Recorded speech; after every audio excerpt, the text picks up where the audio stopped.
as Faker 139 wins, 61 losses on Azir, most played champion by more than 80 games. So I think if there's anyone who, whatever happens in early game, could scale up and bring this home, that is the man that I'm looking at. He does have a habit of it. Yes, but that is, of course, the historical, the prestige, the pedigree of Faker. More recently, as the desk highlighted, Guma has been the guy to look at. We'll see. Poke Forest is one of those champions that, again, it all depends on if you can land the Qs. If you can get those early advantages, Guma has been able to connect them in just about every situation. See if he can do that once again. So get ready for the first game in this series. Again, the final team to move into the top 8 here at Worlds. Will it be MKOI? Will it be T1? T1 the favorites, but MKOI, they got a shot. 30 seconds until minions spawn. In respect to the MKOI fans who have trekked here out to Beijing, I just heard one very guttural roar of Vamos Koi. Sometimes it could make all the difference. And for MKOI, they're hoping they don't have to make that trek home after today. Opportunity here to try and take down T1, but Alvaro going to be spotted. Keria only has the head push, so significantly less worried about that. And no word placed yet, but Keria, there goes. Pop over the wall, just try and spot out the early clear. Mirwin and Doran, of course, get eyes on each other. Small health advantage for Mirwin in that trade, but it means we're not going to be seeing any kind of creative swap. It does make some decent sense. And already, we got aggressive trading early, which I love to see. That said, lethal tempo usually outmatches if you extend the trade long enough. So what initially looked pretty positive for Jojo, Faker, good awareness of the keystone there just to keep that trade going, and is still keeping that tempo stacked at least for another second or so. Both pots burned immediately by Jojo. So going to see if he can try and look for that early health trade, it looks like, as that pot ends up coming through. But either way, as you say, like, Harvey trading in this mid lane, that kind of favors, honestly, the Xin Zhao more, who may be able to make a bit of a pressure play here towards the mid lane earlier than outside the Kiana. But I'm also looking at that TP in the bottom lane. Varus, Gumayushi end up opting in towards an extra teleport for the squad.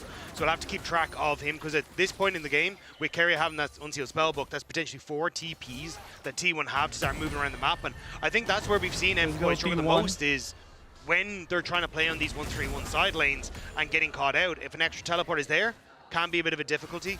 Although, with the Orianna, less 1-3-1 for this style of comp. Definitely. But getting caught out on side lanes, a common story for a lot of teams at this tournament, right? But that's pretty far away. Currently, still seeing some... Oh, okay. All right. Well, you know what I appreciate about this, even as an EU pundit, is that at least you get your oopsies out in the early game, you know? PvE oopsies instead of mid-lane gank oopsies, as we saw in the previous series. It is a bit of a philosophical thing that I have, which is, you know, you get the bad karma out of the way at the start of the day. And then the rest of the day has to go well, because you've used up all the bad stuff at the start. So that's basically what Ayoya, I feel like, is employing here. Just a little whoopsie. Oh, it's intentional. Get it out of the way, and then it all goes good for me. Yeah. Okay, I feel you. We'll now go for an invade. We'll see how this one works out. Pretty difficult for him to threaten Owner, but can just go for a steal here. Goes over, never mind, he's waiting over the wall. Observer's highlighting it beautifully, Owner. Likely gonna have to flash here. Lock was there, might not get the chance. Doesn't even try to get over the big wall. MKOI with first blood. It's the good karma. Draco's coming back for Ayoya. Managing to pick up the first blood here off a really nice invade timer. Even the fact he moved Alvaro over was just perfect. Moving over, Owner ended up using that invisibility at the start, which meant he didn't have any left. And then Alvaro able to move in here to help out Ayoya. And this is what we're talking about. That jungle support synergy is so high for this team. Yeah. 100%, and really well played by the team overall. So unfortunate for Owner. He has the grass blade, which means that once he sees in, he should be able to go invisible, reset with the Terra shape, get the grass again, and just be out there, right? Be stealthy. But because he uses both charges, because he uses everything on that golem, he's got nothing left to survive. And that's the bot lane prio paying off. Of course, for now, T1 have an advantage of their own, and Jojo's pretty far up. Water blade ready to go for Owner. Jojo continuing to step into Faker, but he just does not have any health. Phase rush, he's going to get him out for an extra second, but Owner just finishes the kill off effortlessly. Is forced to use the flash, but a nice fire back. Jojo took a while to spot Owner coming in towards that mid lane. Ended up sticking around that little bit too long. T1 make the play, and that's exactly what you need. We were talking about Owner wanting to try and snowball, set behind, but now answers back with a kill and helps even up, or at least control this lane state for Faker in the mid lane. Yeah, credit to Faker playing so aggressive to get that health bar relatively low. You highlighted it earlier on. Of course, since you highlighted it, they had already TP'd back, they had already did more, but clearly Faker and JoJo willing to fist fight for lane control here. Also, the Dark Seal already picked up for Faker means that he does end up with a stack on that as well as trying to trade hyper aggressively here. So the more kills that can go towards that mid lane, the better for the T1 mid. Area, decent bit of damage. Powered auto going to connect. Ospawn back, but Guma crucially hitting the arrow, proccing those blight stacks. He has already moved in and it looks like taking the Raptors. So a lot of little trades across the map. Of course, ultimately it's still an overall gold lead to the side of T1. So what felt like a nice promising early kill has been really well answered as this entire wave. I mean, the Rakan can get the money, but that Doesn't feel as good. that doesn't. It actually feels pretty terrible. It's pretty bad. If you cancel some resets here, might be okay. It doesn't matter too much because that extra TP on Guma Yushi, so it means that he should be able to still come back in as he likes into this bottom side of the map. It also meant that if they tried to go for any sort of swap there with Supa, would have been able to be matched as well as Doran. Level 6, immediately going to go all in on Mirren. Mirren flashing away. Doran can flash follow, but after he doesn't connect on the all-out Pathmaker, just decides not to pursue any further. Yeah, Mirren flashed over to hit level 6 as well, so ends up getting that ultimate available, which means he may be chasing Doran as that ultimate wears out, but Mirren having him burn his flash in these early stages, and the individual laning phases, small wins for Faker T1. going in, immediate knockup, it's not going to stop the pushback from the Emperor's Divide. JoJo Pune running, but Owner happy to grab another carry on the way as well. Instead, going to turn his attention to the wave. Elioya finally here, but it's just too late. The lanes for MKOI getting picked off so quickly as Carrier even now tries to deny little bits of farm. Great timing there from T1. You can see MKOI were aware of the level 6 and the flashless Orianna being a problem, but instead of Alvaro being able to cover, T1 just send more members mid and end up with another kill now towards this Kiana. And again, this is the first pick Orianna. This is the matchup that MKOI opted into, and this is JoJo, who I believe has been the most consistent player for this team up until this series, where he is being targeted and really taken out of the equation. Credit to Faker. This man is constantly using the E, the shifting sands to get in, keep that man low. And JoJo just had no room to play, while T1 already starting up that first Drake. Yeah, they're going to be very happy to do so. Again, like, you have Doran burning that flash on the top side. You have Guma Yushi and Keria winning out on bottom lane thanks to their aggression as well. And you can see that CS lead opening. And now huge wins in the mid jungle. MKOI, we're hoping to fight early, but it just feels like it's already starting to slip through their fingers. Definitely does. Faker comfortable in the mid lane. Gold leads everywhere except for Alvaro, who of course has the extra assist and picked up a couple extra minions after that last bot wave was pushed in. But getting cheeky here, getting aggressive. Owner does just take over to level 6, but has the mobility just to make it out. Oh yeah, looks like he will be able to take away the red buff, but Guma is there to contest, has used the ulti. TP now on the way in. That's Keria looking to arrive to the party. Slow, steady retreat here as Elioya gets lower and lower. Super there to cover as well. I think they would have liked to force out the Crescent Guard from Elioya. Debating if they can turn this back onto Guma. Guma quick flash to safety. MKOI nice patience, knowing they have the control ward there to cover them. Also, denying Guma Yushi from getting to the wave does end up moving across eventually, but meaning that they had to invest this time, invest the time in getting that play in the Tribe Rush and don't get access to the wave on top side. So at the moment, MKOI at least finding these little windows that they are trying to pressure on, and it does give them early access to Void Grubs. And I don't think you can really contest this as Owner. May just try and sneak one with the Smite. Level 4 for Alvaro. Throws the Gleaming Quill, so has been spotted. Owner not concerned whatsoever, knowing that Elioya is on the grubs. I think MKOI should just be happy getting 2. That is a smite from Elioya. No real reason to fist fight here. You don't have control in the mid lane. JoJo going to move up because it's an even wave. Elioya continuing to step up. It's only carry at level 5. When becomes lightning, Guma marked. Won't be charging in. Owner just wants to take this one. He has smite. Should be no way they can stop him, but Owner doesn't want to risk going down for it. So 3 grubs. Well played from MKOI. I think Owner miscalculating on the Smite and how much damage he could do. Couldn't quite get that button down and ends up popping out. So MKOI, nice little advantage for themselves, and even denying Guma Yushi this reset. Pretty big as Guma doesn't have access to that teleport. Did a really good job early of building lane advantages without using it, but now in this position is just going to have to go for a bit of an honest reset. Instead, he's going to opt to stay and push one more wave even into the cannon. Should be able to just push out the wave and then reset and match Super back on towards his top side. He's not going to be too sad about any of it.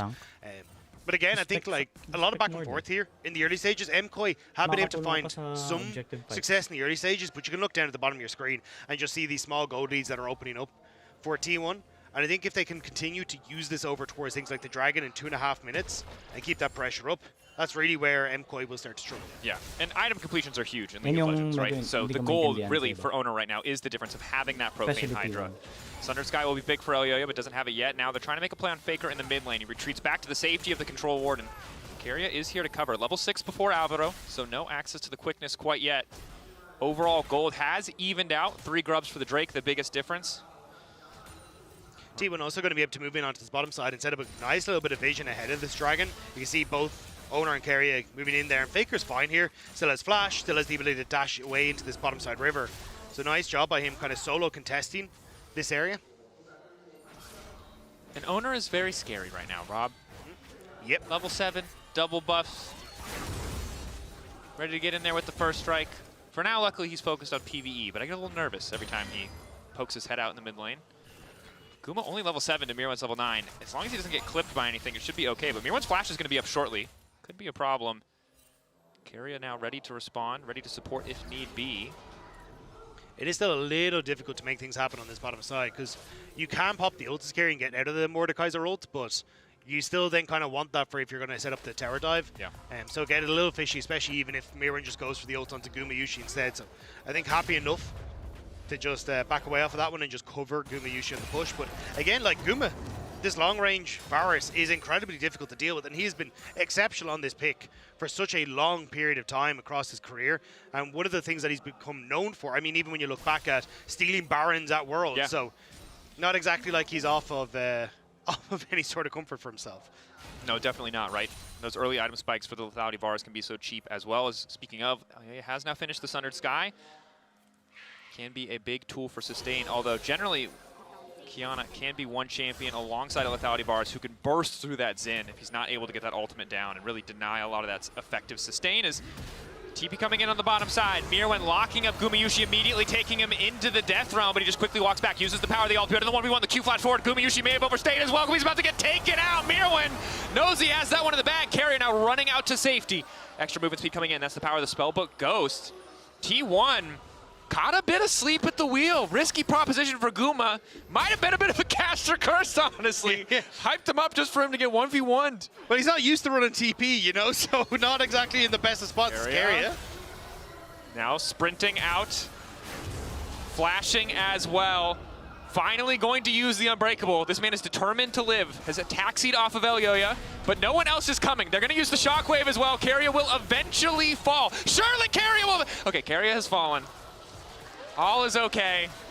Sorry, the EU fan came out in me for a second there. I gotta put him down. Put him back in the box. You've been hurt before, but he is dead. The cat was in the ground, and it does mean Dragon will also go and follow. But you're giving that kill to Jojo Pion as well, helping to accelerate the Orianna. So overall, it's nice from MKOI, and a big punishment of Gumayushi's TP and the overextension to try and save him afterwards. Definitely. And for a team with a Lethality Varus and an Azir, you would have loved to be the person getting this second Drake when you've already gotten the first, to start stacking those Drakes to guarantee a fight where MKOI at some point are going to have to fight into you.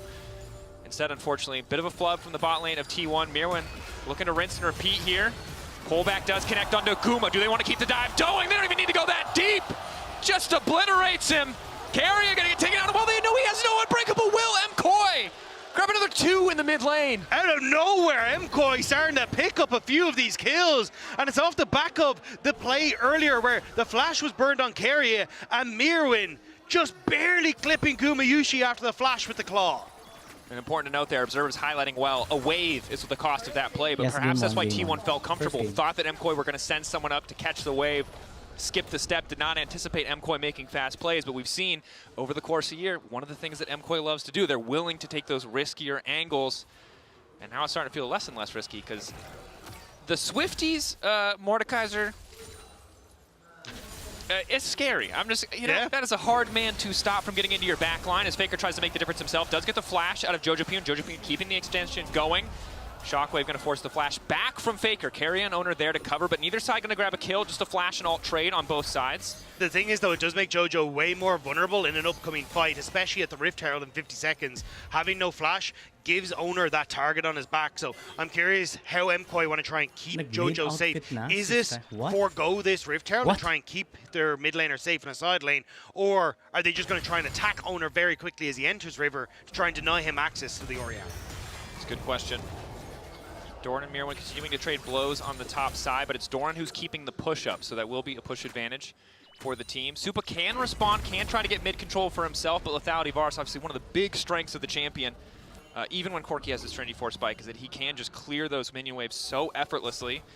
So another wave, losing a couple of creeps, another bit of gold chipped away from MKOI here, courtesy of Doran on the top side, but Jojopyun's been assigned, and our eyes are now on the next objective. 5 seconds. Jojopyun spots out Doran. Alvaro waiting off the side, but they really don't have the damage to kill Akana, Krooker, and Cassante. They will continue to tickle him, however. He's going to be relatively fine for the moment. But I think with the way T1 have established themselves here, I don't think MKOI can really contest. There's a big wave that JoJo wants to get in top lane. It's a risky bet. Top wave and mid wave essentially even. Mirwin going to push in on the bottom side, though. Try to deny some CS, try to get some plates. So MKOI recognize they're down a man. They don't want to commit the TP. Immediate exhaust on the carry. A 2-man knockup with the pulverize. Good damage. Down force using Unbreakable Will, but he's so low. Supa pushes for a bit more, and it's the big one to get it done. Redemption coming in the mid lane. It's going to heal up the minion as well. Keep the push onto this tower going. And Elyoya wants Guma. MKOI are bloodthirsty and fearless in the mid lane. Faker trying to respond with a push in the meantime, but it's MKOI with a massive lead. These mid lane collapses are working for MKOI. They're getting the kills, they're getting some waves, but again, they are dropping one wave on top on that tower to Faker in the top side of the map. But overall, like, mid-tower for top tower, get the kills. They drop a wave in mid for T1 as well. MKOI are going to be happy with this. In a good position. And again, the champions that they've drafted, the Xin, the Corki, you can see how they give them early control of the lanes, but they're not getting completely outscaled here. And Keria, it's been a bit of a rough one this game. Yeah, and I think it's the fact that he didn't just use that ultimate early. Like, there is no objective that you really need that ultimate for. So just burn us, just say, okay, I'm going to be fine, I can escape away to the tower. But instead, he ends up going down, and then the Q3 being set up here by Elyoya to flash forward with the immediate lockup onto Gumayushi. The flashless Varus punished on the back end. And again, the story for T1, even in some of these shakier games, has been Guma being the rock when Keria fell a little bit short, but now they're both struggling in the context of this game. Keep an eye on the item completion, see when they can get a greater advantage, but can't afford to be complacent. MKOI clearly playing without fear here in this game 1. Yeah, trying to put pressure now onto this bottom side. Use the fact that you've already gotten a good chunk of damage onto that tower, but Keria has snuck in behind JoJo, and that flash is still not up for the Orianna. Keria shadowing, waiting above him. Do they want to push for the play here? Credit to MKOI. Might not know about Keria, but have enough people here on the bottom side to make sure that Jojopyun is not pushing out alone. They have the vision in the top side jungle to spot out Owner, and he hasn't shown on any of the wards. So I think that's what MKOI spotted, going, hang on, where is this Kiana? She has to be on the bottom side, but JoJo finding out firsthand exactly where Keria is. Lockdown coming in. Q-Flash goes in forward for Dorn. Pushback coming through on the Pathmaker. Pulls him out of the Redemption. Knocks him down. Owner picks up the kill. Killing spree for the Kiana. That was patience from Keria. So long he waited in that bush. Knew that eventually JoJo would walk up and face check. And that's the dragon now for T1. So important for T1. So much time invested on the bottom side, and they are able to grab the pick. TP coming in from Faker. Want to make sure that they have all members present.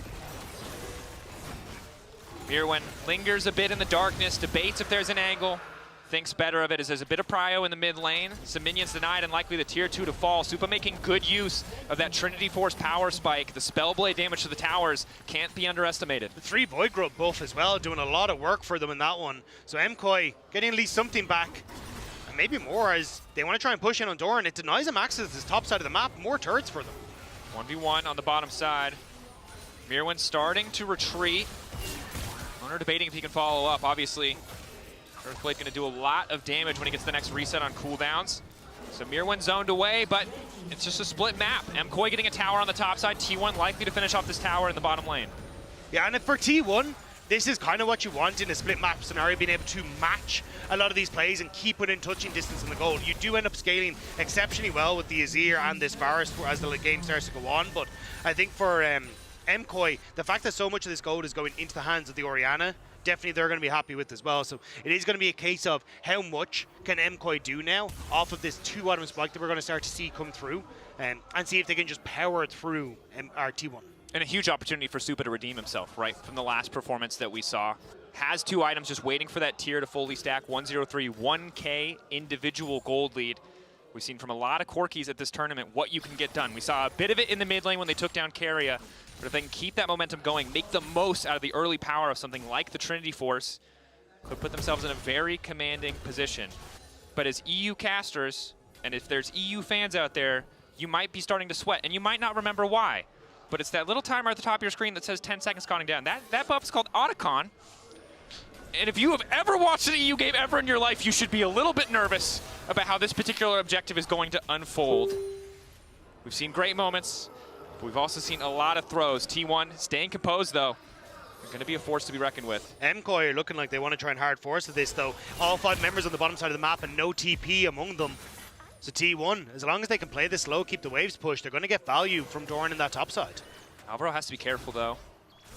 Does have the barrier to keep himself healthy, but a bit of CC paired with the sheer amount of damage Owner can bring to the table can just take him out. They don't have control of that tri-brush, crucially. MKOI slowly trying to work their way in. They have mid lane control. They're trying to get control of the bottom lane. Alvaro going to take about 50% of his HP.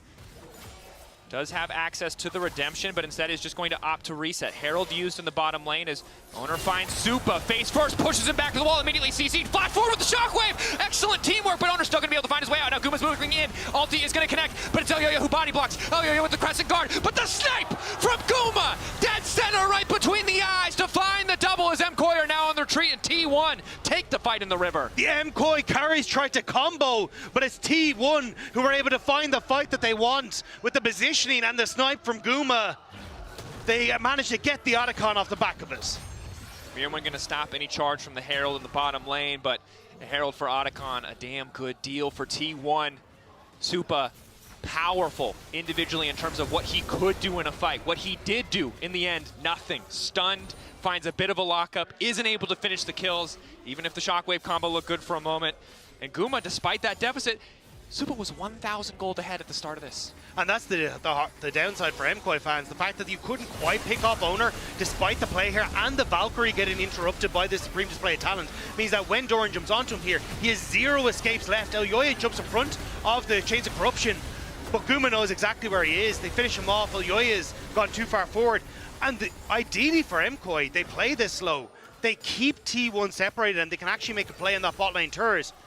But just with the way things went, MKOI get caught and T1 find their moment to fight back. That thin line between confidence and hubris. Right, the sweeper giving Owner just that half a second more of information than he needed to make the aggressive play. And Supa, if that Valk gets him out, it's a very different situation. But because that CC connects, isn't able to use any of that power even now as he hits that 2-item threshold, the fully stacked tier. Giving him the upgrade, right as Guma's also going to get his, admittedly. But we take a look at the gold, it's Owner who just continues to pull ahead. Has opted for the Umbral Glaive. Going to deny more and more of this vision away from MKOI.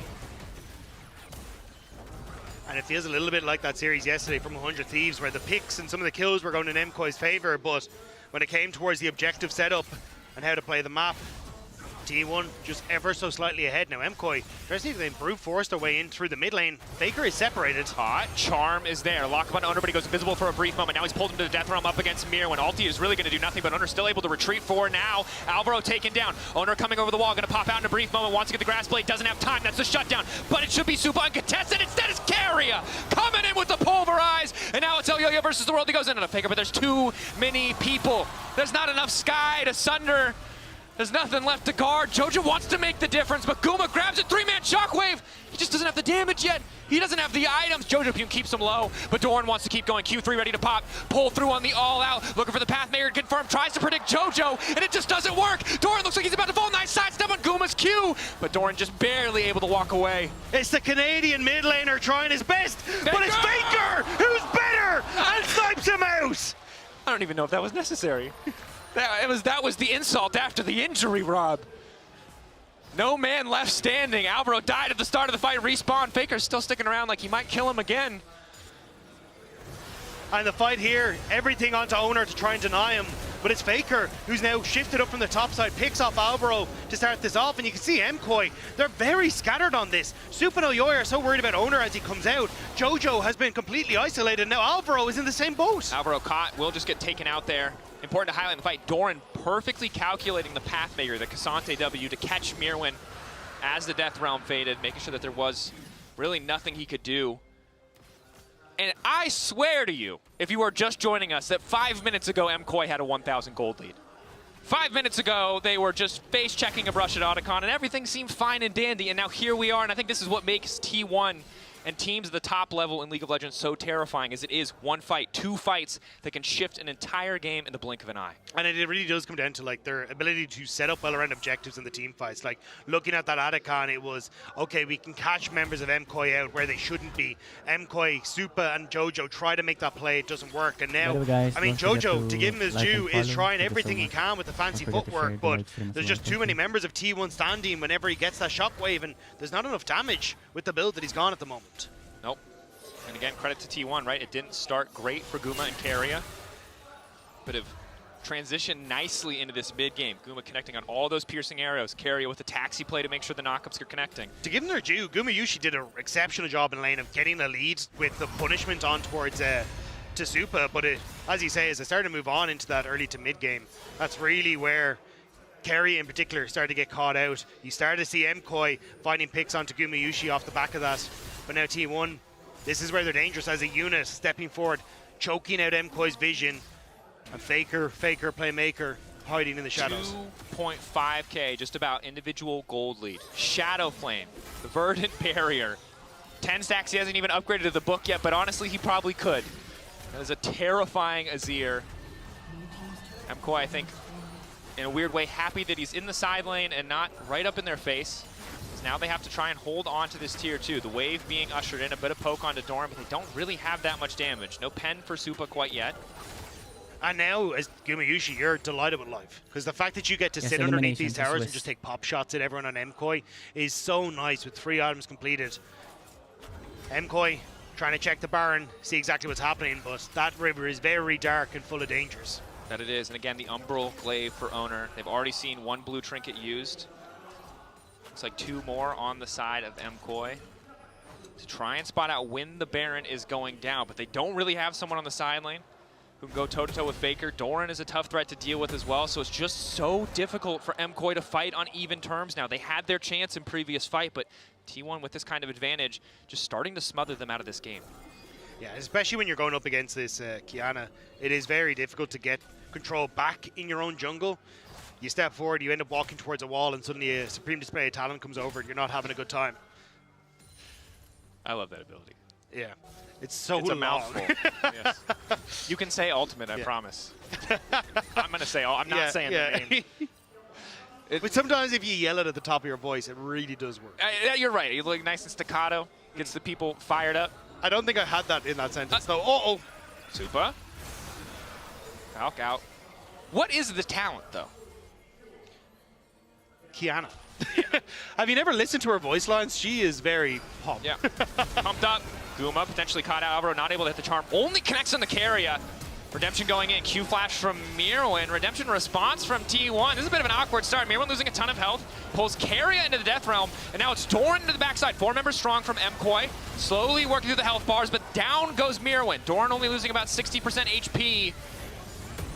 Bit of an awkward exchange of cooldowns, and T1 come out on top. Yeah, MKOI trying to go back to if it ain't broke, don't fix it, which is just collapse on mid and hope for the best. But T1 have seen through their plan and managed to pick off Mirwin before any real damage is done. And now they're over towards the Baron. But again, face checking is not fun. No, it's not. Supa losing about 20% HP just for walking in. TP in for Doran, solo zoning Supa, gonna ult him back through the wall. It's gonna take all of MKOI to turn. Doran now trying to retreat back to the waiting arms of his team. In the meantime, the Baron has been taken out. Faker and Owner easily 2-manning it. MKOI, brief moment where they have control of mid, but really nothing else for them to get. The T1 going to be happy enough with that. Doran will give his life, but it's the Baron.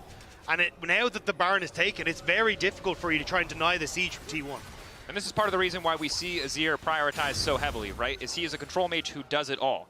Other than Cassio, he's like the only mid laner who obliterates that objective. Any other mid laner, and you're not two-manning that objective while pressuring somewhere else at the same time. But T1, no strangers to rapid early Barons. It was a signature move from all those years ago. And MKOI only getting further and further behind. Yeah, for MKOI, I think you're hoping on a miracle shockwave.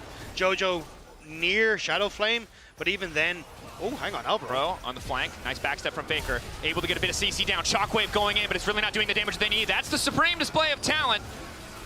Said I'd say ultimate, but I didn't. I couldn't help myself. MKOI getting the objective bounty in the meantime. Looks like the tower did fall in the bottom lane. But they're just being zoned off, pushed away. May come down to the 50-50 steal if Elyoyo wants to poke his head in. Nah, I think it's done for. This is what I was about to say, was the fact that you don't really have that damage on Jojo, and that Banshee's Veil on Faker just makes him so difficult to lock down, and he is the key target. So great itemization coming through from the T1 mid laner to keep himself safe and really deny the win condition from MKOI. Yeah, and that MasterCard priceless moment was essentially just T1 denying MKOI any potential moment they had. And mounting the comeback is now Owner sprinting through the jungle. Alvaro goes over the wall, but there's just members of T1 around every corner ready to lock him down. Supa really does not do enough damage to Doran. He's able to zone him away. Hex flash over the wall. Alvaro locked up and interrupted. Owner trying to one-pop him, but Alvaro lives for an extra second. Nice shockwave, but really only connecting onto Keria. With that major cooldown down, it makes it so easy for Faker to step up, for Guma to step up. Big chunks coming through from the Varus Qs. The piercing arrows connecting. And T1, now that they have the Baron, now that they have access to the bottom lane, will they just go for the throat, or are they going to take their time? Doran unstoppable for a moment. The siege just continues from T1. No real way for MKOI to answer for now. Yeah, the Gatling gun is a tickle for Doran. The shockwave is a cattle prod for Keria. There is no damage on MKOI's side, and T1 are just kicking down the front door. Reset's coming through now, and they want to keep up this pressure. TP back out onto the map on both top and bot, or top and mid, but is this something? TP? Faker feels good because he has a death cap, and oh god, he wants to use it! Redemption going in! That looks completely insane, but my man, did he do the math? That was a display of talent. That was some damage from Faker on that play. MKOI kicked to the curb after that. The brief moment where they thought they might do something. Oh, Faker's just gonna kill everybody by himself. All right, we've learned that the best player of all time's most played champion might be worth taking away. We might have learned it before, other teams might have learned it before, but MKOI relearning this particular lesson. Very happy that Fearless exists in this series if you're MKOI, because you do not want to go up against that again. As T1 was siege down the Nexus turrets. The waves aren't here, but the poke can be. Yep. Guma just continues to free fire. One wave coming in on the top side, likely the end here. MKOI some good looks in that mid game, some good picks, some good angles on the T1's bottom line. As Alvaro gets things kicked off on the Faker. Nice initial bit of damage, but he comes out relatively unscathed. A lot of cooldowns missing. Redemption to get the health bars back up. Alvaro needs to backstep. Big damage. Doran going unstoppable for a moment. Q3 pulls him back through. Elyoyo in the midst of everything, but Doran getting lower. The tower not quite enough. Supreme delay. Talent coming in. Owner still standing for an extra second. I think they've overstayed a bit, but it just doesn't matter because they're not hitting Faker. And he's got more than enough damage to finish the job. The super minions are here too. It is long, it is drawn out, it is only getting more difficult, but Doran remains standing, T1 remains standing. They've only lost Keria. The Nexus exposed. The defender's advantage is not really looking like an advantage. Finally gonna end the game, Rob. They took their sweet time. They wanted a couple extra kills. The icing on top of this game one cake. Faker looking for another, the double to finish it. T1 coming in hot in this first game. They didn't want to just beat MKOI there. They wanted to crush them. Finding those extra kills, making sure there was no man left standing. It was a close fought early game, but T1, they woke up. Something, supreme display of talent. That's pretty much all we have to say here. T1, incredible stuff. Desk, how'd you feel about that one? Well, I feel like I already knew that Faker was pretty good at Azir, and then I got reminded again. It's the long con. They play Orianna, they let him play Azir so that we don't get those two anymore in the comeback that's coming, right? I mean, they are both off the board. You're right. That is Fearless. That is correct. Hey, you're right. Great game from T1. I want to say after initially perhaps dropping a couple of kills too much, or too many, I should say, in the early to the very early mid game. But Yeah. you had that sinking feeling, didn't you, that it wasn't going to Well, last? I think everyone did, Yeah. unfortunately. But first, I do want to give some credit to MKOI here, because I think their early game plan was actually in line with what we've seen other teams use to beat T1. Yeah, I think the big thing is, right, they wanted to go for that invade, set Owner behind, especially since he's on this Kiana, which is much more of a farming champion rather than, oh, I'm going to be interacting with my lanes super early at level 3, level 4, etc., right? So I liked that, and we talked about setting up everything for this team. It's Alvaro and it's Elioya. And I think their early to mid game really showcased that. They had a lot of really good setups and really good picks together. I agree. I think Alvaro was kind of everywhere, it Yeah. seemed like, that he needed to be, and that created advantages for them. I think they were very resolute on the picks that they got on Guma and the push that they had mid. But the thing is, when you've crossed that line, then you got to think about anything else. What do you think broke the camel's back? Oh, I don't know if we can really point to one individual moment, but I think the larger theme for me, as is so often the case with T1, is that you don't get a lot of mistakes, right? We're talking about like Jojo getting ganked repeatedly in mid. Yeah. That's one of those. We're talking about when he walked up early on. We're talking about the fact that even despite them getting those early picks onto Guma and Carrier, who in the early game did really struggle in this one, what did it actually lead to? Like, were the leads substantial enough No. for T1's team fighting not to come back? And the answer is very obviously no. Yeah. This is at Otacon, I think, or just Yeah. before. Yeah, this is just before Otacon, where T1 kind of find a window to be able to kind of clean up, and then after this, they were pretty much in the driver's seat, right? Because as you alluded to, Chronicler, after a lot of these fights, they were able to actually pick up a lot of objectives. And I will say, I had a big rant about Movistar KOI last time they played. I don't think that is apt in this case. I think I really saw a good early game out of them, and I can't really blame them for the mistakes that they made against a team of the caliber of T1, because they will close the door a lot harder than anyone else, right, in their defense. However, if you're going to be thinking about winning the series, the thing is you can't make any single mistake. And Maurits, you probably can't leave up the Azir for Faker. Let's check out our HyperX Reflex replay, where it was really the death warrant that was being signed for Movistar KOI in this game. And this game was already kind of slowly starting to slip away from MKOI, right? We had the fight in the jungle where Ona got the catch, Guma got the snipe, the Otacon was taken. That's kind of where it felt like the tides were turned. This was the fight, actually, I take my earlier statement back. Yeah. This is where the game truly broke. And really? this is a stark reminder as why no single LCK team lets Faker have this champion. I am very confident. I think that Faker's laning phase just hasn't been up to par to what we've seen domestically. This is an ongoing thing, but there is one champion where you can be certain that he will deliver. The last time was a win for Sustenchi in July! It was the height of summer! We're well into October, it was hot, everyone was like... This is on par with when we let Carrier's bar go, but now it's not just Carrier's bar, it's like, oh, the last couple of... This goes back, I don't know how many years! He wins world championships on this champion, like with this champion. He is currently in, I don't know, what is it, like the top 8 of most iconic plays of all time?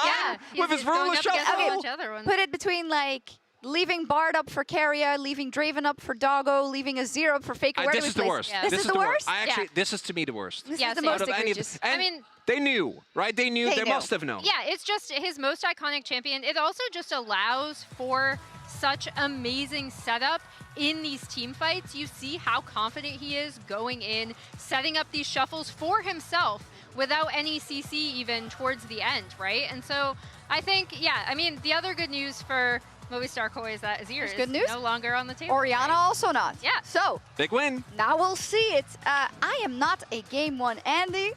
I am not. I saw good things out of them in the No, you know what? beginning of You're that not game. mad enough. Every time Mirwin you've had gotten a mad. great matchup is bad. versus. This is bad? not good. Okay, Yeah. I'm super pissed. This was ridiculous. no. I can't believe what I I saw. don't How believe dare it. you give up that advantage? Binigay yung Azir eh. Koi's choose red side, I believe, Eh, which lakas- is, I don't lagi know if binaban I'm ng mad Azir at ni that. I Faker- don't ni think Faker so. But no. I In think an it's, open, it's a ayun, cool grabe. move. Like, I feel Yeah, like ang gilas when we talaga. see people swap to red side and draft, as we saw in the last series, right, with Yep. TES and BLG, it's because you want to get really good counter picks for certain members of your team. In MKOI's case, either they're solo laners, because we know Mirwin and JoJo can both cook a little bit in terms of champion picks, or support for Alvaro, right? So I do think it's telling that T1, despite everything and despite the early deficit, still was able to come back. Yeah. It's still that stability Yeah. that the team is known for. They're But on the early course. game remains a little questionable. Iffy. And it might have been Iffy. rough, but still, they're one game away from being in those quarterfinals again. And then, what can happen then?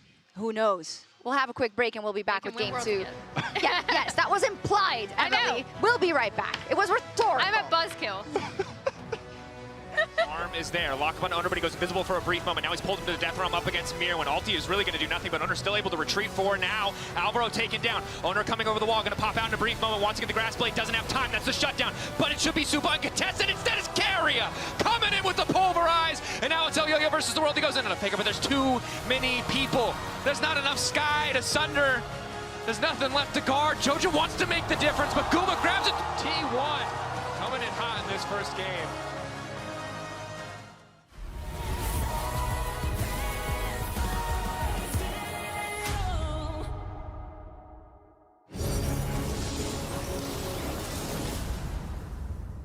We have a new mode for you that we're calling ARAM Mayhem.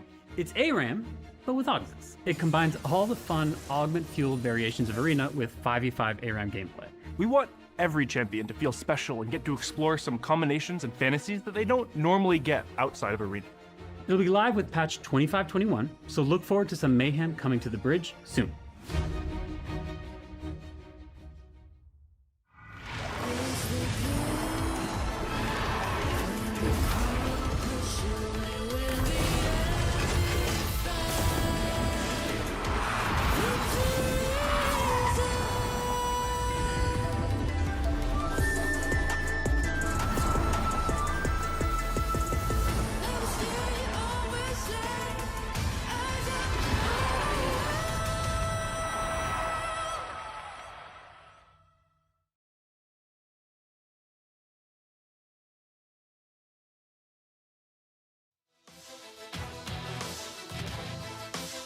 All right, 2 minutes, guys.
Welcome back to Worlds 2025 as MKOI and T1 face off for the final spot.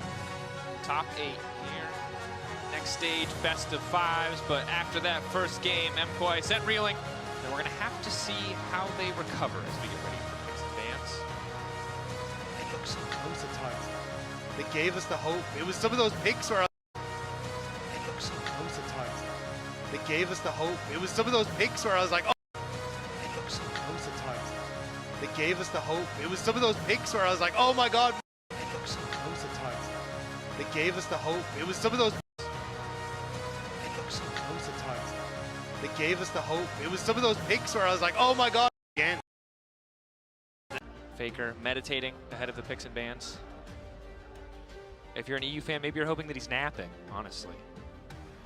It's hard to catch Faker sleeping, to be honest. This guy is incredibly strong when he gets his champions like Azir, and he kind of showed that. So I think coming into this for MKOI, it's going to be a case of you clearly thought you had a plan for Azir. Okay, that doesn't work. What's going to be the next couple of rotations? Because again, it feels like we're going to go back towards things like the Talias, the Ryze, these kind of picks. And is it a case of, hey, we're going to try and give across a Ryze, which has kind of become the next like go-to alongside Talia, Sure. answer with a Cassiopeia, or do we want to just try and pick up an early Talia for ourselves, which has kind of been a very strong mid-jungle pick for MKOI. Yeah, Jojo can certainly look very comfortable on it. And again, mid-jungle support is where we generally look at for this team to really define early game. It's true of most teams, but I think it's just especially true of MKOI when they're at their best. It's because those three players are working together beautifully. Now, as we get into picks and bans, reminder that this is elimination. This is match point for T1. Could potentially be saying goodbye to MKOI. And they've made it to 2-2, which is better than they did last year, but it's definitely not the road that they were looking for. Weren't able to take down a stronger opponent in terms of the overall tier list. Got a game off Fnatic. Got a series off of Team Secret Whales, but would love to mount a comeback here against T1. Well, for T1, first time we've seen them drop more than a single game in Swiss or in groups back when we had group stages, but are certainly continuing to ramp up and rally. And now they're going to get their hands on that first pick, Wukong, Sion, Poppy, Yunara banned away, the Bard, the Talia, as well as the Nico taken away on MKOI. And I said that maybe Faker would be sleeping. MKOI want to make it a reality. Yeah, I think it'll just Never be mind. Trundle. And I imagine they'll either take the Ryze here, or they will try and go for some sort of support pick here for Alvaro and basically say, look, you take the Ryze, then we get the Cassiopeia and we can try and set up for strong team fights. But we'll have to see if that is the bait or if they want to just take the Ryze for themselves. Like Jojo, it has been a pick for him the entire split. Yep, 2 games on it, has won both of them. Movistar Koi. Wouldn't feel bad to be able to grab that. And now we're going to see a return to the Ambessa. And again, if you're not familiar with Mirwin, he's known for a couple of things. The funny champs, as Otawamne would call them, the niche counter picks, the fringe characters. And then this year, really, especially in winter, Ambessa Cassante. Ambessa Cassante, whenever the option was there. So Cassante, of course, gone because of Fearless. Ambessa will be the option. Yeah, and I mean, it is an exceptionally strong pick for him. And we saw Big Dokes yesterday making T1 work hard when he got his hands on this pick. But there's the Ryze. And this is what we're talking about. I think that's the idea here for MKOI is give over the Ryze, take the Cassiopeia into it, and now you've got decent team fighting and backline threat when it comes with the Ambessa and the Trundle, and now the Cassiopeia try and play through the team fights. The only thing is, traditionally you'd want something like an Ornn in that top side to try and provide that front line for the Cassiopeia. So maybe they're a little unsure if they want to go for that here. Can be a bit tricky. Do love to see the Pillar plus Miasma combination, locking people into that grounded effect. Although now we have the Rek'Sai coming through. Will we add Doran to the list of certified Rek'Sai players? That is the question. Will this be the game where he joins Flandre? And at least a few others. Keen up there as well. Keen definitely up there. So Karma going to be the immediate ban. Obviously no attention from either side paid to that particular bottom lane matchup. Zig's an interesting one. Wouldn't have expected it, but I guess you already have a decent amount of AD coming through from MKOI's side. Also just works very well with the Ambessa as one of those extra backline threats. Yep. So if Ambessa goes in with the public execution, throw then the Mega Inferno bomb off the top of it and try and pick it up. I do like the Caitlyn ban. That was one of the big things I was looking at for Gumayushi in that bottom side, especially when you've got decent side lane threat in both the Ryze and the Rek'Sai. Having that Caitlyn to start to snowball and being able to farm up in mid lane would be a little bit of an issue.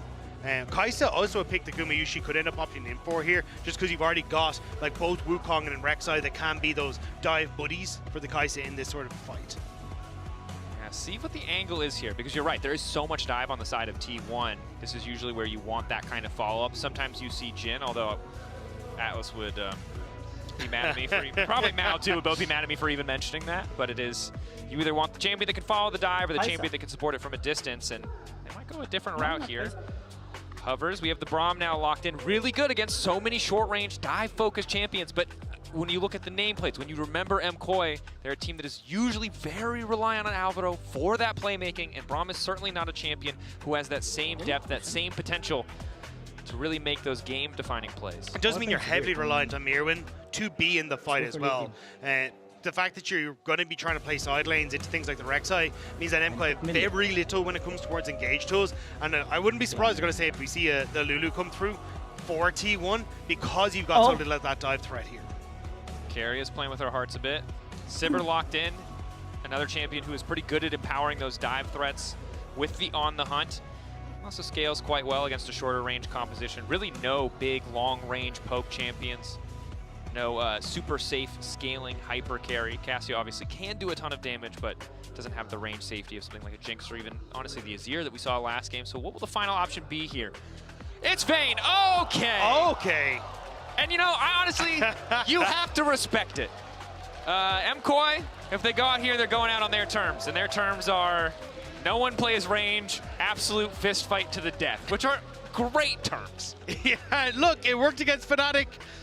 Maybe it can work against T1 Super, hoping that this Vayne can once more bring them forward one more game. But this is two hyper-scaling carries on the MKOI side, with honestly only Braum as that real protection tool. So for people like Doran, for owner on this Wukong, I'm a little nervous if I'm MKOI and trying to keep our carries alive. Yeah, Supa certainly some tools to protect himself, but Jojo gonna need someone standing next to him.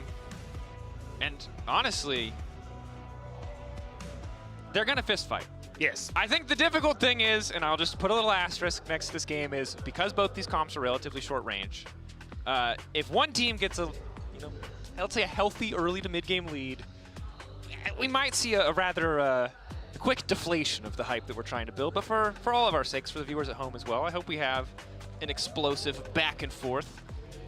If I'm an MKOI fan, though, the things I do like is, again, IOI opting in towards these strong level, kind of 3, 4, 5 junglers that can really get access to the map and try and make things happen. And that's what I think he's going to be trying to do again here, trying to find those early skirmishes, look for these invades, especially alongside Alvaro, and use the fact that you've got that synergy with the Trundle and the Braum.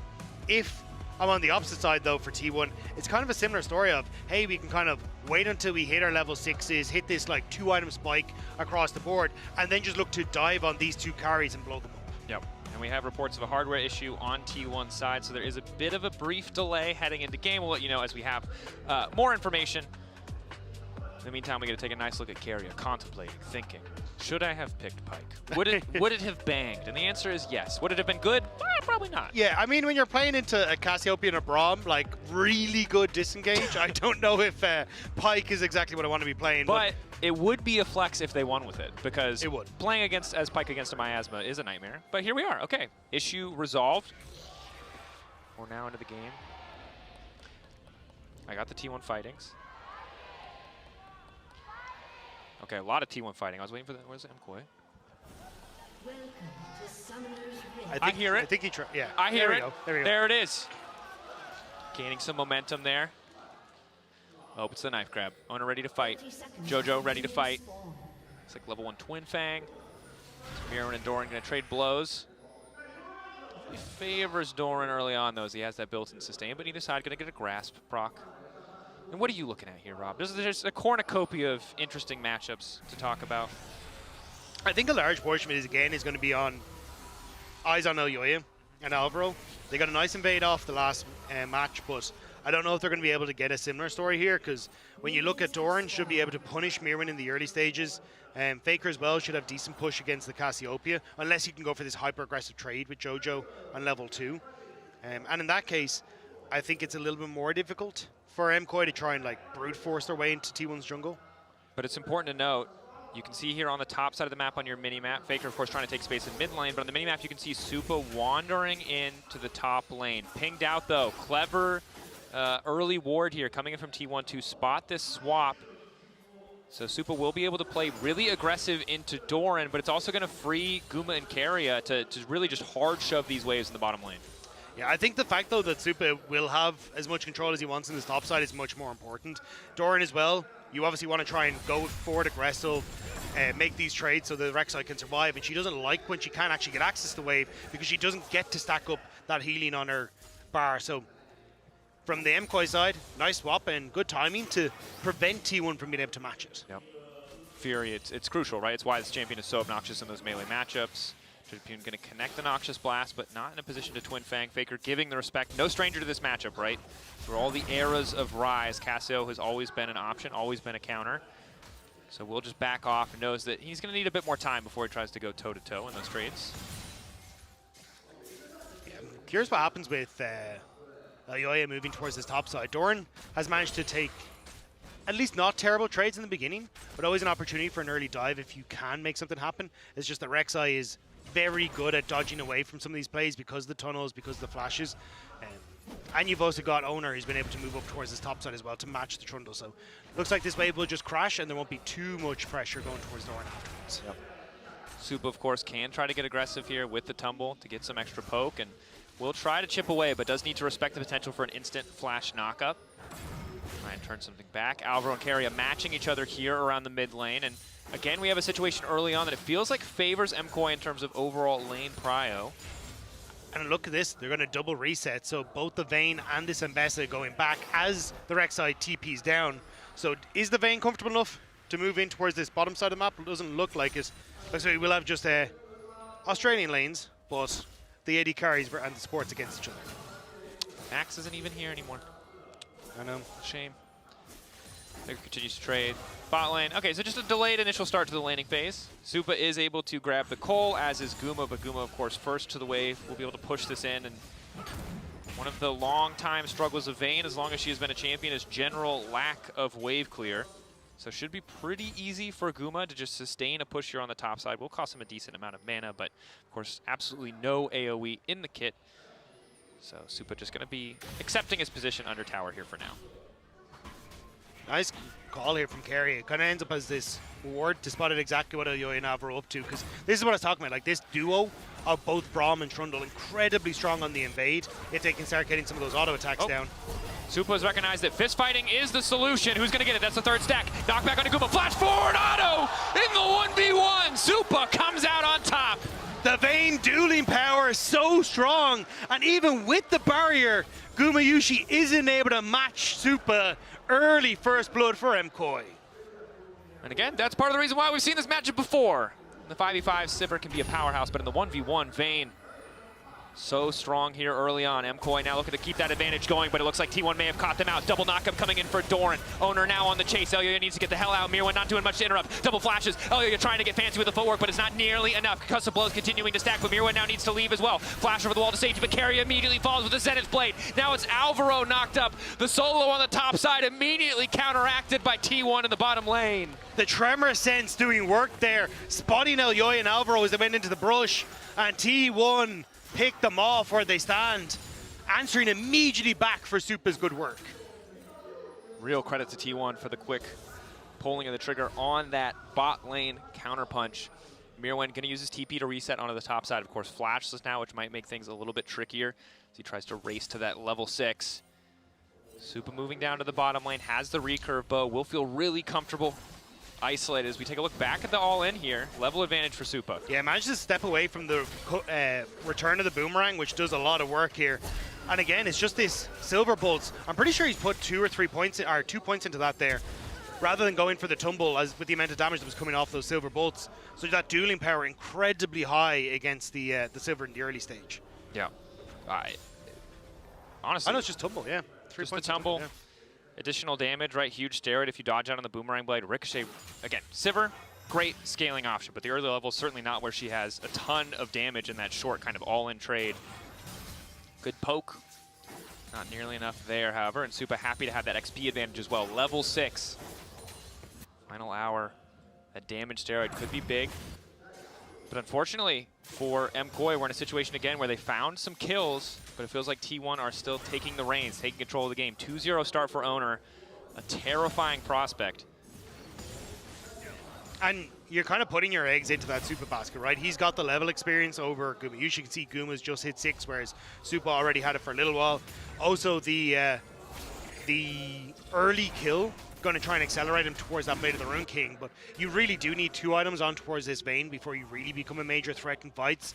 And unfortunately for MKOI, you've got T1 who are winning elsewhere on the map. Getting this Dragon now, being able to set up with Owner already on 2 kills. This is where Wukong becomes terrifying in some of these fights, especially as he gets towards that Triforce. Yeah, Triforce, we've seen it in the Corkis or the Wukongs, right? This is just such a powerful first item spike. Expensive, but when you get accelerated into it, can do a ton of work. Jojo and Faker continue just to trade blows here in the mid lane as Mirwin, Doran do the same. No kills really to be had, and now that Mirwin's ticked over that level 6 threshold, does have the Vamp, is able to kind of match the sustain that Doran brings to the table. And the one thing that this moving around actually did was it did actually set Supa behind. Supa got the kill, which gave him the advantage when it came to the CS and the experience, but it has actually helped Mirwin in avoiding a lot of this matchup and get some of the much needed CS and experience that he needs. So Mirwin has kind of been carried through this early stage, alongside Supa being in a decent spot. So at least for MKOI, they've kind of got those 2 parts of the map they can play through.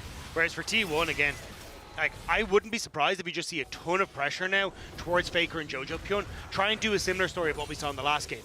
Burn flashes on Jojo, rinse and repeat over and over, and just make this Cassio incredibly uncomfortable. Definitely a solid option as Doran gets a little tricky with the tunnels there. Luckily does not take a tower shot, but now it's Owner coming in behind. Mirwin, of course, has the ulti available. Public execution back into Owner, trying to get tricky with it. Bit of a sidestep there. The Sundering Strike ready to come through, but he just has no time to press the button. 2 spins coming in, but Mirwin! He gets a kill back onto Doran! A catastrophic miscalculation! That's the second time T1 have tried to dive an Abessa this weekend, and it's the second time it's backfired. Supa, caught out briefly, cleanses, goes invisible with the final hour, but he's hitting the wrong target. Guma immediately using On the Hunt. Supa now debating if he can chase, but that's the heal coming up from Carrier. Takes over to level 6 just in time, and there's no cleanse this time around! Alvaro comes in to try to body block. Flash over from Supa into the bush. Guma not afraid to flash forward, but now he's face first into Elyoya. Concussive blow stacking 3. Alvaro desperate for the 4th, but it's Faker coming in from behind. Jojo also on the way, but he's just too far away. Alvaro locked up. The hubris of Supa once again punished. It feels like this balance of powers, where when Supa does well, Mirwin must have a terrible time. All right, the bot side must have a terrible time, and now we're seeing that swap elsewhere, where Mirwin gets the turnaround and Supa overextends, questionably. That Braum was nowhere nearby, but thought maybe he could make the play happen regardless. And stronger certainly in the isolated 1v1, and it probably stronger as a duo in the 2v2, but a clutch level 6 from Carrier. And now as we take a look back at this, I thought for sure Mirwin was dead. It was a nice job here. Just so watch the shield. Holds onto it for so long. And at this stage, they think, okay, that's the execution. But the shield from Mirwin, really well played, and then picks up the kill here. But look at where, so miscommunication looks like. Elyoya on the Void Grubs, not coming topside, and Alvaro was getting some vision down in the enemy jungle. Supa thought he had the support, but definitely did not. And the flash from Guma into the bush means he can get the auto attack before any stun comes through. And Faker flashing over the miasma to get topside. Looked great, and ends up working out for T1 with another kill. Yeah, obviously use a lot of summoner spells to make that happen, which could put them at a disadvantage in the next fight, but more than happy to have that gold, those 2 quick kills onto the bottom lane. Supa still not able to complete that Blade of the Rune King. Carrier now ghosting it, looking for the lockup onto Supa. Supa no cleanse available, going invisible courtesy of the final hour. Now wants to get the hell out, but there's Owner to start spinning. Supa taken down, Owner on a killing spree. It's everyone on T1 focusing on Supa, making sure this Vayne cannot get ahead. The ghost from Carrier puts him into the perfect position, and even if he doesn't get some of the stuns, just buys the time to Carrier. Just be careful, pillar down, force to flash. Smite for a bit of extra slow. Ulti already down as well from Elyoya. That's one tanky trundle. Carrier going to fall. Elyoya still a powerhouse. Owner getting locked up. 2 stacks of the concussive blow, and he uses the clone to escape. They're not going to over push into Guma, but Carrier a little overconfident, continuing to push forward there. Nice job by the MKOI duo to pick him off. Could have been a bit more, honestly, but the Trundle Pillar not quite a backup off Kuda, and now Mirwin trying against Doran, doesn't want to look for the public execution.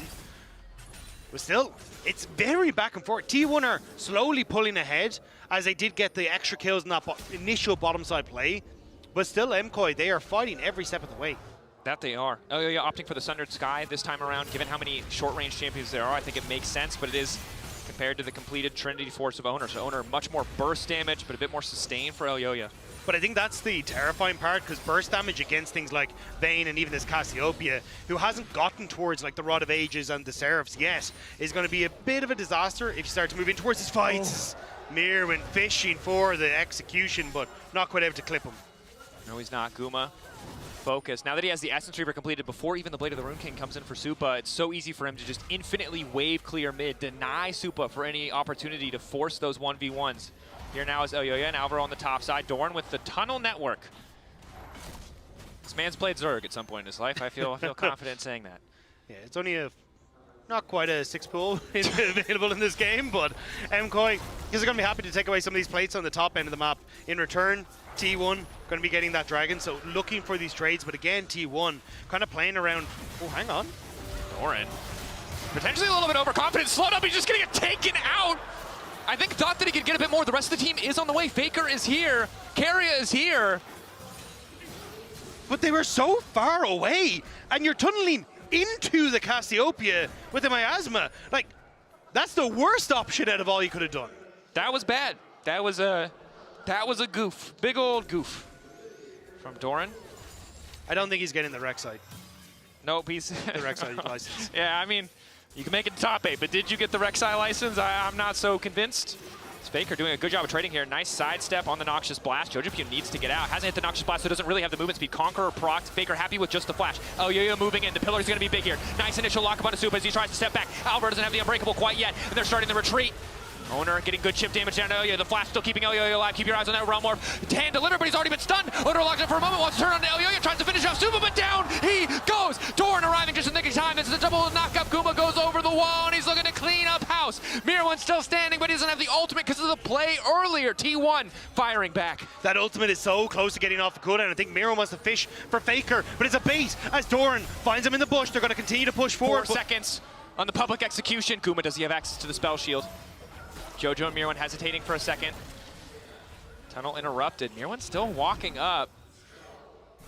But my God, what a fist fight on the top side. 14 kills, 14 minutes. That's a pace of game I like to see. I mean, this is turning into an absolute banger, and it starts with this trade in the jungle as Faker just trying to keep Jojo here so Keria can manage to get up towards the top side. It's a good flash from Jojo, and MKOI looking to turn this around, but look how far away Mirwin is from this fight as the TP comes through for Dorn. It's a numbers advantage, and Owner, again, that burst damage, so good in setting up for this play. Supa goes forward hoping to get the kill, but it's actually the Realm Warp that ends up sealing the deal, because Supa then takes damage from the Rek'Sai, which allows that ultimate to pop through, and Mirwin eventually shows up at the end of this, but with no ultimate, and a lot of his teammates gone, there was little he could do. Solid fight for T1, but the gold's still close. It's really the objectives where T1 are starting to pull ahead. Mountain Drake next on the menu, 2.5 minutes, but 10 seconds on that Herald.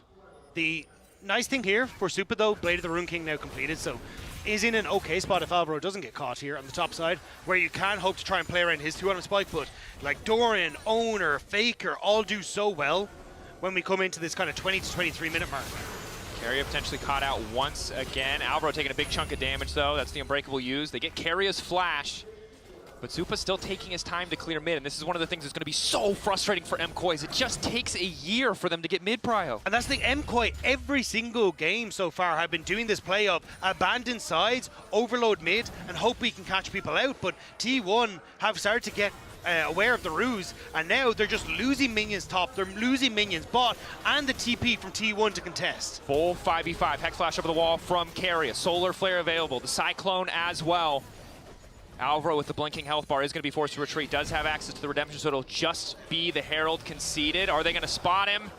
Not quite. T1 happy to have the objective, and MKOI slowly losing advantage across the map. Rift Herald put down immediately.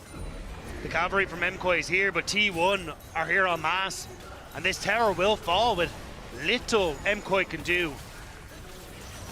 Mirwin starting to kick a fight off, though. Ulti forced out from Owner. That's the redemption coming forward. He's going to mount up back into the Herald, looking for the triple knockup. Starting to drive through the entire team. Alvaro in the back line. Owner's just hitting everybody. MKOI pulling back. They'll keep their members standing. A lot of cooldowns traded, but no one going to drop. Faker contesting JoJo a bit, but it looks like JoJo just forced to TP out. Doesn't want to take the isolated 1v1. The Battle Herald was enough to get a little bit more there for T1. And as you say, with JoJo TPing out, I think this is just top wave turret for T1 as well. So mid, top, control over this top side jungle. T1 again starting to push these advantages as we crest the 15-minute mark. And we've perhaps recognized a problem with the man in the mid lane, now 2-0-2. We complained about his Azir, but there's also a World's Music video where he's this champion. Oh, wait. Yes. Yeah. So maybe the GOAT's the GOAT for a reason, I think is what we've learned, and perhaps there is no right champion to give him. Yeah, it's a decent trade from JoJo trying to go for it, but this backstep on Faker once more, which was famous on his Riven, to actually be able to sidestep away from the Cassiopeia, and then immediately forces the TP from JoJo. This cast, we will be praising Faker. This is what we've decided. He doesn't probably need any more, but just in case you forgot. This is the first international event I got to this year. I gotta like, it's a You gotta full make up. year of Faker praise MSI. saved up. Yep. Fair. He wasn't even at the first one, so I respect that you were saving it for first stand too. T1 going to grab their third Drake of the game. MKOI not feeling like they're in a comfortable spot to contest.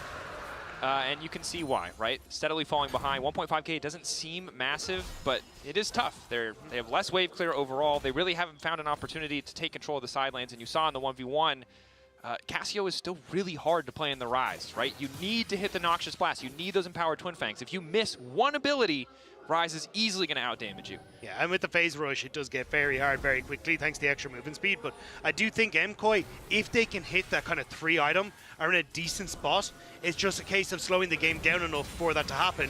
But we're getting aggressive on the bottom side. And at least T1, with 4 members down here, does open up a window for a bit of pressure on towards the mid lane. Faker going to drift across here to try and cover. But how aggressive does he want to be? Is he straight on top of Mirwin? Be a bit risky. MKOI don't have good information. They don't have good ward coverage on the bottom side jungle. So they did see 4 in bot lane, but it had been too long. They didn't want to risk pulling the trigger. They didn't want to risk going all in. So now, bit of a lull, bit of a calm state. Again, objectives where we're looking 1 minute until the Otacon spawning on the top side of the map. Either side has that top lane tier 1 to play around, and JoJo for now just focus on getting pressure in the bottom side, getting closer to that second item. T1 though, at least for now, being a little bit slower when it comes to setting up the vision control, waiting for people to be in place. So Kerry even hex flashing over there to make sure he's not spotted until he leaves on the to get his vision down. But again, like, this is get pressure made, get that push with the Sivir, slowly but surely eke control here from MKOI. This is, again, like, you have opportunities from MKOI to fight back with the Cassiopeia ult and the Braum if T1 are disjointed. But you can see here, like, they are just not. They're very careful and methodical now on their wave states and setting up the map in their favor. They have better push, right? And they have the advantage in terms of overall gold. And you can see JoJo there, as much as he would like to 1v1 Doran and force a greater advantage, he really can't. Doran just walks away, gets the push. Now Otacon has spawned. Guma instantly wave clearing mid. I love you for that. Observers well highlighted. This is the nightmare. If you weren't around for like season 4 or season 3, there was a lot of this. You may have heard of this season called Jin Air Green Wings. Yeah, it's Vayne can kill Sivir on a side lane. Vayne is winning the 1v1. The problem is sometimes League of Legends is a game about minions, and Sivir is really much better at that game than Vayne is. Yeah, and I think the fact that Supa hasn't been able to collect as many of those minions now because of the moving around the map. We even saw like a Mirwin moving to mid to collect the wave, not giving that to Supa, means he's just starting to drift further behind. And Gwinsu's Rage Blade is a big item spike, but we don't get there. Exhaust onto Elia, locked up, all the CC leverage. Alvaro looking for the disengage as Dorn's off to the side, has been caught by the Condemned. Guma flashing backwards, already used the spell shield. It's Mirwin in the midst of the entire team. Fall with the Petrifying Gaze. Supa's still untouched for now. Slowly they're chipping through the health bars and Dorn's about to fall. That's the Silver Bolts proccing. Blinking health bars across all of MKOI as they start to retreat. Guma, Faker, still alive. The Realm Warp available. T1, do they want to chase? Public execution of Mirwin, he's going! We're gonna go back on Guma. Guma with a perfect spell shield, looking for the follow-up as well. Still standing for a moment, but Elia goes right in, looking to chop a bite out of Guma. Supa gets the kill, but Faker untouched for now. Again, MKOI playing on the edge. Owner about to be hand-delivered. Elia looking for the angle with the pillar. Extra movement speed for JoJo, he's not gonna be able to escape. They turn back onto Owner. MKOI still standing. Faker Faker goes for the kill on his mid laner, but leaves his jungle out to dry, and MKOI, when it looked like things were going dire, somehow find the fight that they need, and it starts off the back of this invade, where the exhaust goes onto Ayoya, but that dive isn't really there. Supa on towards Doran in the top side. Jojo ends up flashing over the wall with this great setup coming through from Mirwin as well onto the back line. And the fact that Mirwin holds onto his public execution for so long here is insane, because the stun from Supa onto the wall, they back away, and Mirwin hiding here. Gumayushi, great reaction on the spell shield, but the heal is still there, and the turnaround from MKOI is perfect because everyone has to go and deal with Guma, and Supa finds his moment to jump into the backline with Ayoya and find that duel against the Sivir. And this is the situation we've alluded to so many times, right? The Sivir, you got the wave clear, you've got some power, even as Faker cleans up here. But when it comes to these scrappy fights, Supa has so many tools to stay safe, to dive in, to use that stealth. So the second the fight gets crazy, the second it gets chaotic, as much damage as Guma is doing, as much as he is an absolute powerhouse, he is still so vulnerable. It's also T1, as Faker actually starts a Vatican, not getting the fight that they would like, where it is this multi-man dive into the backline, constantly keeping up the pressure. Instead, they were kind of playing a lot of that resource into Ayoya, but T1, resources well allocated here. As Vatican just going to go down because they're trading this for Dragon. MKOI presumably know this is happening as they set up around the Drake, just don't want to give up Soul to this T1 team, but losing Otacon is huge. The XP advantage, the adaptive force. MKOI buy themselves a few more minutes. You talked about it before, 3 items, 2 items, maybe they feel like they just need a bit more time, and this does give them time. This is a tough thing to come back from. Otacon often underestimated in terms of the raw power, the raw stats that it gives you. I do think, though, the time bought is actually a win for MKOI. Like, again, Riley is going to be massive for Jojo Pyun in these fights, and kiting back from Owner, kiting back from Doran, even making the fight difficult for Gumayushi if he has to walk over a Miasma. And then as well for the Vayne, who Quincy's Rage Blade now is a big spike for Supa, so can be much more of a threat in these fights. And we just saw T1, even though they tried to get the jump in the last fight, MKOI can find their moments in these engages. Definitely can, right? In the extended fights, once owners use those ultis, once Carrius uses initial cooldowns, Braum passive becomes so oppressive. Vayne, such short cooldown on the tumble, the silver bolts. We know what the team can do in those drawn-out fights, but have to keep finding those opportunities because, sad to say, we saw the same thing from 100 Thieves yesterday. Right? We saw good fights, but the problem was those good fights never turned into good objectives or good games overall. And now MKOI find themselves in a similar precarious position. They need a fight, and they need to turn it into something greater. It's not enough to go even. It's not enough to scrap with T1. You need to best them. And it's hard to do so when T1 just have so much control of the map. 1-3-1, a very strong push for T1. We talked about in draft. Now they're starting to use that to clear out waves. Look at Owner constantly hovering mid. He wants this pick onto Supa so badly. Just for a bit more. Hovering. T1 though ready to collapse. The tunnel's all set up by Doran. MKOI, again, there's no major objective on the map quite yet. Baron in 12 seconds. It looks like they just want to get a little bit of pressure, a little bit of prio on bot side to make it easier for them to access the Baron. But look at how T1 are moving on the map. So Faker pushes in top side, immediately starts to shift mid, lets Goomba start to teeter down towards bottom side, which immediately denies MKOI that access onto the bottom lane, despite T1 being a little bit behind when it came towards where they were positioned on the map. And MKOI just haven't been able to answer with this because oftentimes they're using Mirwin to try and sneak around a player, using him to back up some of these vulnerable carries in the Vayne and the Cassiopeia. So T1 just playing the map and slowly starting to get these waves further and closer to the towers of MKOI. Yeah. And of course, I think it's important to note, MKOI have very little vision on members of T1. Guma just walked up mid lane, and if MKOI had just sent it there, they probably would have killed him or at least forced a summoner spell, but they're uncertain. They don't know where anyone else is, and if someone else is there, that play could turn on them in an instant. So really good awareness from Guma to understand what MKOI can and cannot see on the map. And it's because of all the vision that's been set up on this top side. Like, it is littered with blue wards, but also has been cleared out of anything that was remotely red.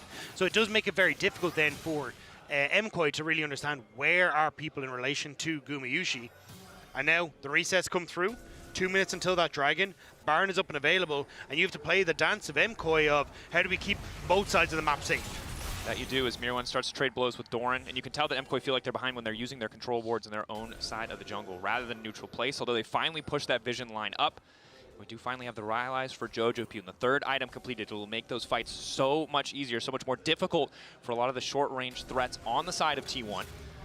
If you're MKOI in this position, I think you have to just wait for T1 to pick an objective and then force the fight at it.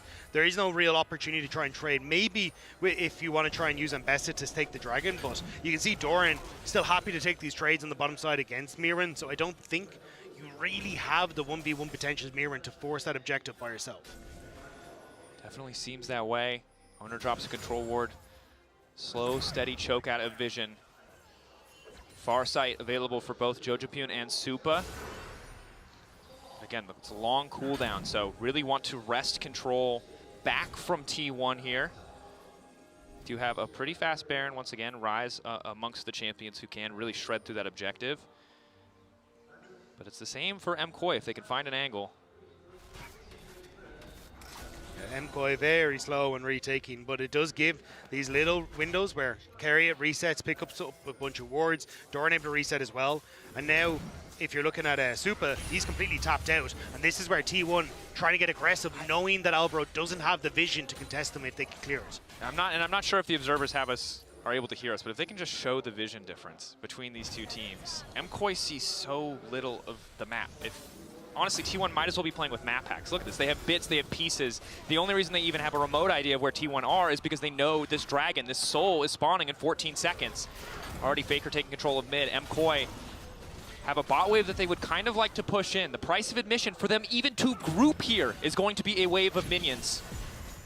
They fail here, they'll only be even further behind. They're betting it all on this play. That's the Solar Flare, but no immediate follow-up. Block up onto Jojopyun is good. Doran going in as well. Jojopyun flashing forward. They're looking to take out Guma in the midst of the entire fight, but another knockup coming in just in time to keep Guma standing. Mirwan taking him down and moving back out of the fight in the midst. It's the owner taken out as well. T1 ready to come in with the Realm Warp, ready to turn it back. MKOI though, still 3 members strong. Doran debating, where does he go? What is the angle for this fight? Supa's lost the ultimate though. He's now way more vulnerable in this fight, and Doran wants to go for it. No flash available for him though.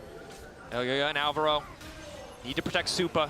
So much damage can come out of this vein, but if a single piece of CC connects, there's likely little they can do to stop any further damage. Heal comes in from Alvaro. Objective getting lower. Knockup coming in from Doran. That's Alvaro taking out of the equation. And Faker's now on the hunt, looking to zone Supa out as well. Oh, he needs to take away the dragon, needs to deny the soul, and he will do so. Still standing for a damn long time, but not enough to turn the fight. Faker, Doran, Carrier, too strong. MKOI might get the objective, but they lose just about everyone. And the Baron is still a target here for T1, and Owner is about to come back up onto the map. Faker even looks like he just TP'd to the top side. Wasn't sure if he was scared of something, because it's only Vayne that was on the map. No, as adrenaline. I think he thought they were just going to immediately go Baron. But he's going to reset and move back up towards his top side. And T1, they barely don't get the dragon, but if they can get the Baron off the back of this, it can still be huge for them. And the gold is so close. The gold lead that you see on your screen is a bit deceptive because items completed is relatively similar. It's really just the petals giving T1 the greater advantage here as they now start this objective. Mirwan not even sure if he can step up. MKOI after that last fight don't feel confident to contest. T1 taking the Baron at 29 minutes. Gonna have to see what they can do with the Red Bull Baron power play because there's no response from MKOI. And Dracos, he talks about the short range already on T1. Having this is a huge book. Look, execution, it looks like they want to get some exit kills in the meantime. Locking up Owner, looking to take him down. Faker and Gumayushi on the way in, but the redemption already used. No other summoner spells.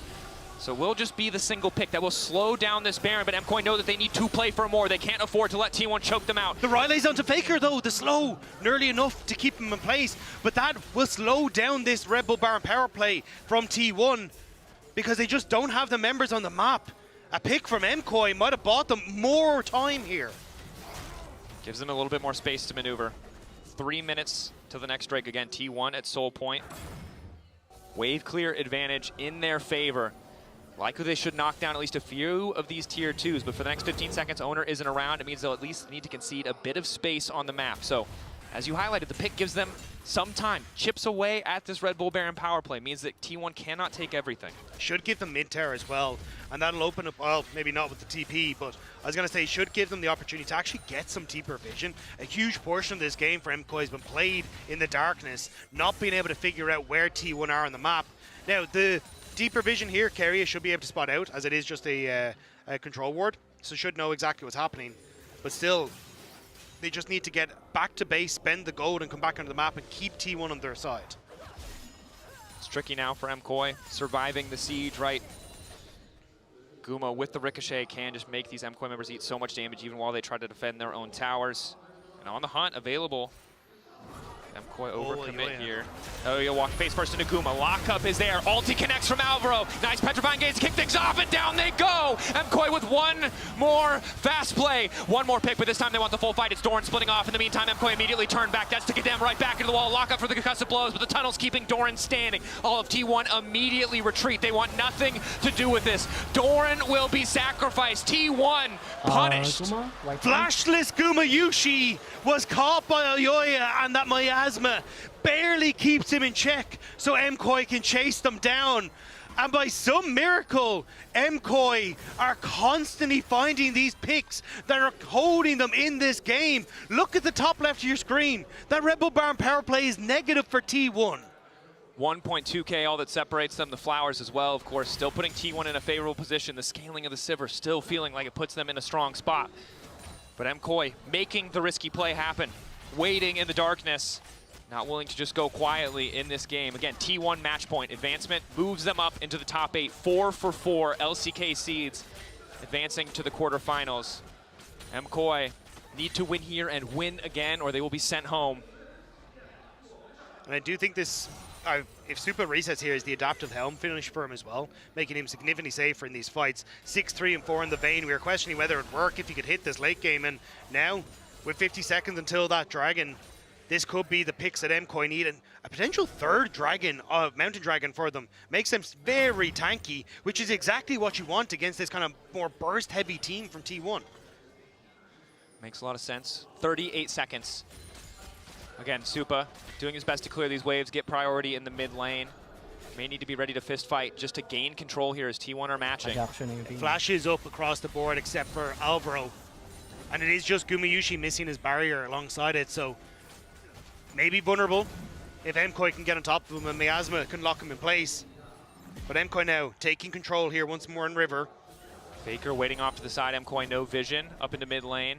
A few creeps gonna be missed here by MKOI, but they know that's the price to contest this Drake. Doran off on the side, isolated as well, taunting, threatening, trying to distract the members of MKOI. Flash forward from JoJo, completely whiffs. Owner immediately turns right back. Alvaro tries to find the disengage. Lock him onto Guma, does not come through. Mirwin cannot find the angle. Supa still standing for now. Knock back into the wall is good, but Owner wants to take down the Vayne. He doesn't quite have the damage. Supa still standing, but the rest of MKOI are starting to fall. He splits back into Mirwin. Tumble back into the back line. Knock up from Doran. One more ferocious bite, but the Gadem says not today. Supa standing, but here comes Faker. Faker finishes off Supa and holds the game for T1 in his hands. Dude, it Faker looked is just like carrying Supa this might have been entire able to game, hold man. it, Deathless but now and with the even Dragon shuts Soul down in Supa. T1's favor, what looked like desperation in the fight may just crumble before them. The priceless moment. T1 holding the line. MKOI so close. A few too many ultimates going awry. And it was JoJo who tries to make the play here, flashing forward to get on towards Gumayushi, but that misses. Mirwin goes for the public execution onto Gumayushi. He flashes it and keeps himself safe. And with that, T1 at least have that damage from their AD carry ricocheting through the fight. Faker uncontested topside, and Supa is playing out for his life here. Desperately trying to move around the fight, picks off Gumayushi, but again, look at these repositions from Faker, constantly threading onto key carries. The realm warp to get on towards Supa, and MKOI try desperately to play both sides of the fight, but T1 get the access that they need. Damn good fight, but in the clutch, T1 holding on. The sustained damage. You can see the story really is Supa, Mirwin trying to go toe-to-toe with Guma and Faker. Initial exhaust now coming out. Elyoya just chunking away on the clone. Both sides still ready to fist fight. Advantages slowly growing for T1, but they don't have Baron yet. 3 seconds till they can take that objective. The Soul making them that much more tanky. The true damage of Silver Bolts still has a lot to work through. No flashes on towards MKOI's carries. Faker still has his. And if MKOI try to play the fights front to back, maybe they have a chance, but Owner Owner caught out for a moment, uses the clone. Forced to retreat on the hunt used. That's the Cyclone. One key ability chipped away. MKOI, that's an advantage for the fight. Ulti from Gumayushi as well. They're not over contesting, as you said. Baron up and available for MKOI. Knowing now both ults on Gumayushi and Owner down, feel comfortable moving in here. Mirwin going in. Guma, that's the pillar. Mirwin taking his time, waiting for the spell shield to be utilized. Nice sidesteps from Gumayushi, not to get caught by anything else. A lot of ultis traded, but neither side burning too much. Nobody wants to overcommit. MKOI know that their hopes of sticking around at Worlds lie in the balance of this next fight at the Baron. That control ward in the pit, though, MKOI didn't take it away, so it means T1 know that they have the time to play slow, to ease into this. Faker flashing forward, trying to get more out of Jojipun. Jojipun taking his time. The Petrifying Gaze only going to connect onto Owner. Immediate exhaust to follow up. Doran looking for the knockup as well. And just now, Supa's finally able to join the fight. The Realm Warp going to bring only a few minions in, but that's a clutch pick for T1. MKOI separated as they try to contest the mid-wave while keeping their approach on Baron free. And T1 pounce. That was exactly what they needed in the moment. And just like that, T1 are getting objective after objective. Just that bit of difference. They burned so many cooldowns in the setup, but once they get that pick, full confidence to send it on the objective.